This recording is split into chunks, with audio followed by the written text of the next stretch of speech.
میں کا لفظ اللہ تعالیٰ قرآن پاک میں دو ہی جگہوں پہ استعمال کرتے ہیں، یا تو بہت قریب سے آپ سے بات کر رہے ہیں، بڑے پیار سے بات کر رہے ہیں، یا بہت غصے میں ہیں تب بات کریں، ورنہ اکثر آپ کو قرآن پاک میں ہم نظر آئے گا، ہم نے تمہیں پیدا کیا، ہم نے بارش برسا۔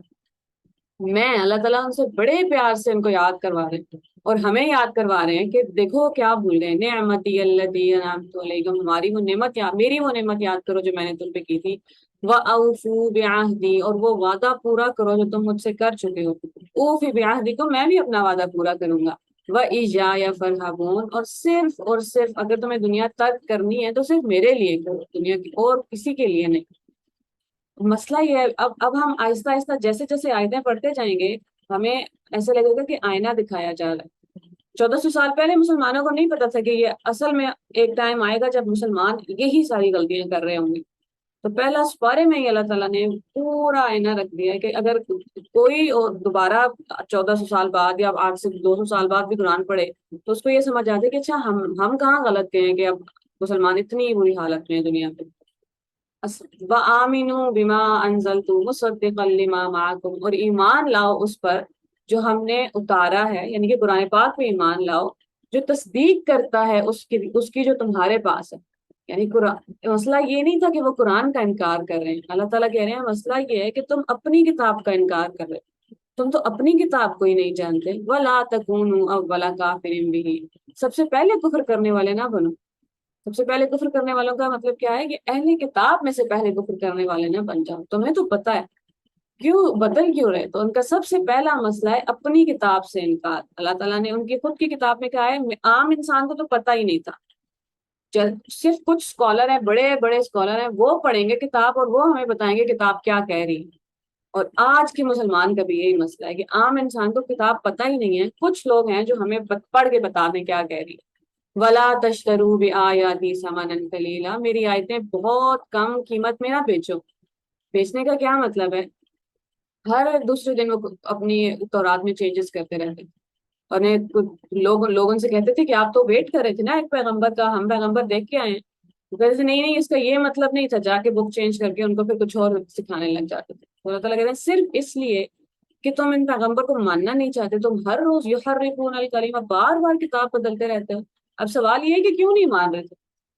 بنی اسرائیل نے مدینہ میں ہجرت ہی اس لیے کی تھی کہ انہیں پتہ چل گیا تھا اپنی کتابوں کے ذریعے، جگہ بھی پتہ چل گئی تھی کہ مدینہ میں آئیں گے وہ پیغمبر، اور وہ جنریشن سے خط ایک دوسرے کو ٹرانسفر کرتے رہتے تھے کہ آخری پیغمبر آئے تو ان کو یہ خط دینا میرا۔ اب کیوں نہیں مان رہے؟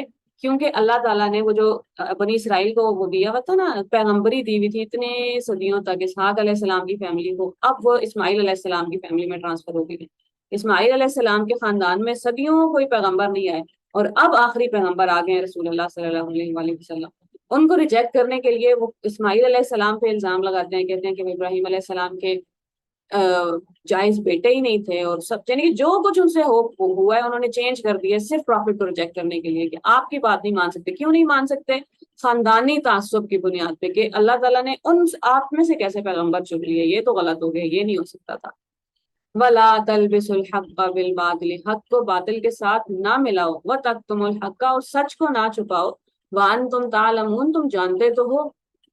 اب اللہ تعالیٰ اسکالر سے بات کر رہے ہیں کہ عام انسان کو تو نہیں پتا، تم کیوں مکس کر کے بتا رہے ہو لوگوں کو۔ آج کے مسلمان کا بھی یہی مسئلہ ہے، ہمارے یہاں کتنے سارے مسکنسیپشن ہیں، جیسے لوگوں نے یہ عام کر لیا کہ اچھا عورت کو مارا جا سکتا ہے اسلام کے اندر، اور کوئی اسکالر آگے آگے بڑھ کے آپ کو آیت ایکسپلین ہی نہیں کرے گا کہ نہیں اس آیت کا یہ مطلب نہیں تھا، آپ نے تو پوری آیت سمجھی ہی نہیں، یا مرد کو عورت پہ فضیلت حاصل ہے، فضیلت اتھارٹی ہوگی کہ اللہ تعالیٰ کہیں گے آپ کو بات ماننی ہے، وہ الگ بات ہے، فضیلت کی بات نہیں ہو رہی، وہ تو دونوں کے اپنے اپنے رول ہیں۔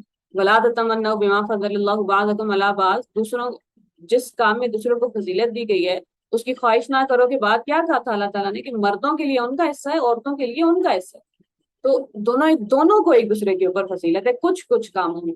کتنا مزے کا کوٹ تھا پچھلے دنوں کہ اب عورتوں کو سکھایا جا رہا ہے کہ آپ ہر وہ کام کر سکتے ہیں جو مرد کر سکتے ہیں، حالانکہ اللہ تعالیٰ نے عورت کو پیدا کیا تھا ہر وہ کام کرنے کے لیے جو مرد نہیں کر سکتے، اور مرد کو پیدا کیا تھا ہر وہ کام کرنے کے لیے جو عورت نہیں کر سکے گی، تو وہ دونوں اپنے اپنے کام کریں گے تو دنیا چلے گی۔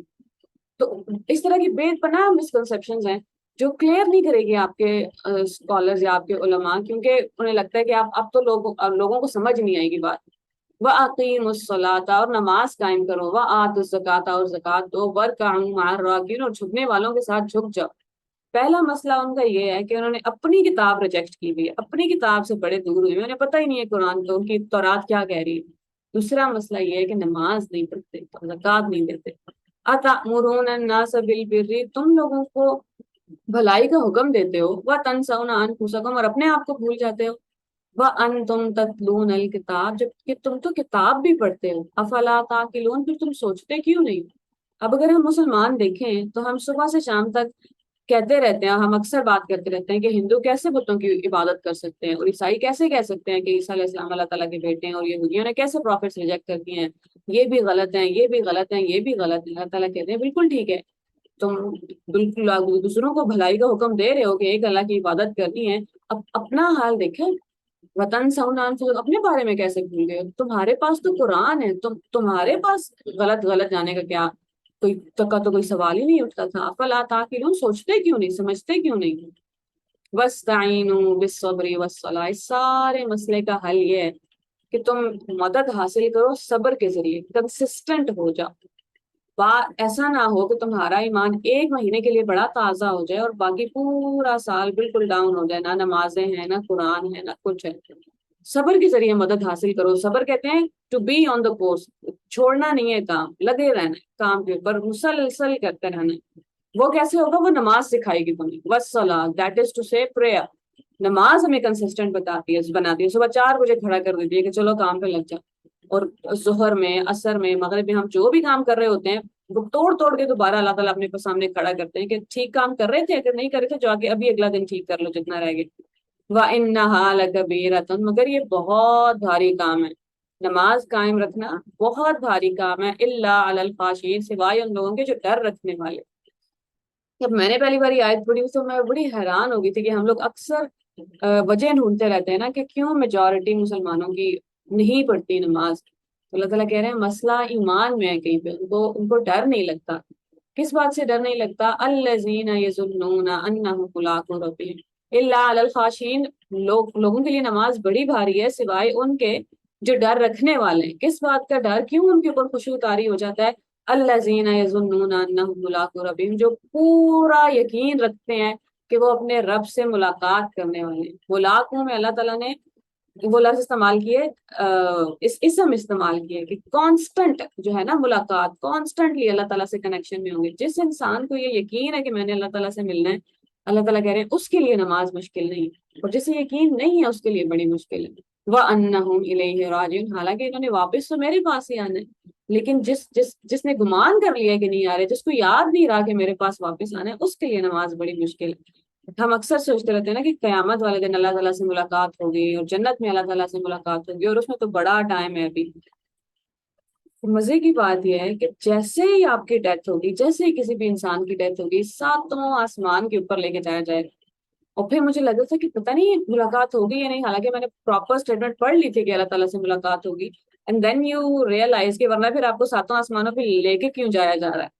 اچھے انسان کو 7 آسمان تک اسی لیے لے کے جایا جا رہا ہے نا کہ ایونچولی اللہ تعالیٰ سے ملاقات ہو جائے گی اس کی، تو اس کو تو قیامت والے دن کا انتظار بھی کرنے کی ضرورت نہیں ہے۔ یہاں ہماری ڈیتھ ہوئی ہے اور یہاں ملاقات ہو گئی، اور ہمیں پتہ بھی نہیں ہے اب، اسی لیے اللہ تعالیٰ نے نہیں بتایا کہ ہونی کب ہے موت، 10 سال بعد، 5 سال بعد، یا آج۔ تو کیا آج کے دن میں اللہ تعالیٰ سے ملنے کے لیے تیار ہوں؟ بس مجھے یہ سوچنا ہے، اور انشاءاللہ آہستہ آہستہ وہ ساری چیزیں حل ہوتی جائیں گی۔ پھر نماز مشکل نہیں لگے گی اگر پتا ہوگا کہ آج ہی رات ہی اگر اللہ تعالیٰ سے ملنے چلا گیا، پھر اللہ تعالیٰ کہیں گے جب میں نے دنیا پہ بلایا تھا تو تم نہیں آئے، اب تو تمہیں آنا پڑ گیا، پر پھر ایسا نہ ہو کہ پہلا دروازہ ہی نہ کھلے آسمان کا۔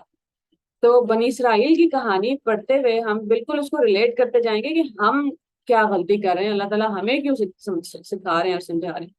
2 مسئلے ان کے ہمیں ابھی تک سمجھ آ گئے ہیں کہ ایک ان کی خود کی کتاب کا انکار، اور ایک نماز سے دوری جس کی وجہ سے اتنے برے حالات ہو گئے۔ اللہ تعالیٰ کرے کہ ہم پوری مسلمان امت اپنی ذمہ داری سمجھ جائے، اور ہم سارے قرآن پاک کو بذات خود پرسنلی جان سکیں اور نماز قائم کر سکیں، تاکہ اللہ تعالیٰ بھی پھر اپنا وعدہ نبھائے۔